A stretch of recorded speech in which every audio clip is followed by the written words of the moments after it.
Loi des grands nombres. On fait l'expérience de lancer une pièce de monnaie plusieurs fois d'affilée et de noter à chaque fois le côté supérieur obtenu, soit pile, soit face. Cette expérience peut être simulée par une calculatrice ou un ordinateur à l'aide de fonctions aléatoires.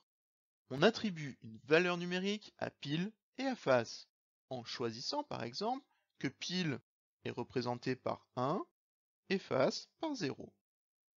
On remplit alors un tableur en simulant 500 parties, dont ici, on n'a représenté que les 10 premières. La première colonne indique le numéro de lancer et la deuxième, le résultat obtenu. Ainsi, pour le premier lancer, on a obtenu un 1, c'est-à-dire pile. Puis après, on a obtenu 0, c'est-à-dire face. Puis 3 piles d'affilée, 2 faces, 2 piles et 1 face.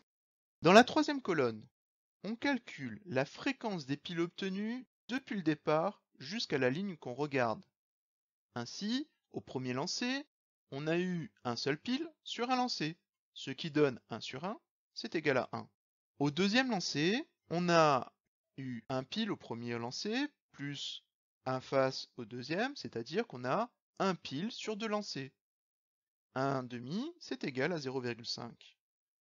Au troisième lancer, on a eu un pile, un face, un pile. Donc il y a eu deux piles sur trois lancers. 2 tiers, c'est environ 0,66.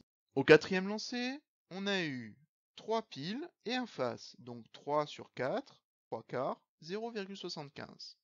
Etc. pour les autres.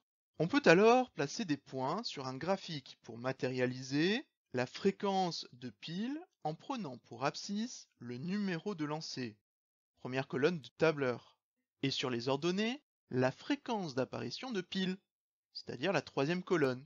Ainsi, pour le premier lancer, donc pour x égale 1, on va avoir une ordonnée de 1, c'est-à-dire qu'on va mettre une croix ici, un premier point. Pour le deuxième lancer, donc pour x égale 2, on va devoir monter jusqu'à 0,5, c'est-à-dire ici.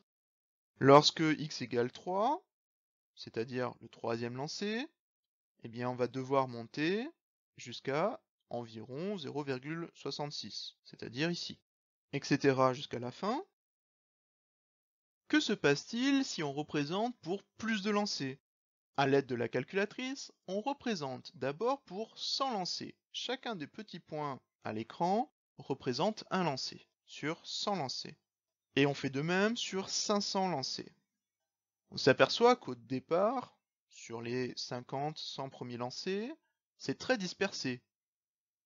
Mais dès qu'on atteint un grand nombre de lancers, alors la fréquence de pile depuis le départ sur les 500 lancers est proche d'une valeur moyenne, qui est ici de 0,5.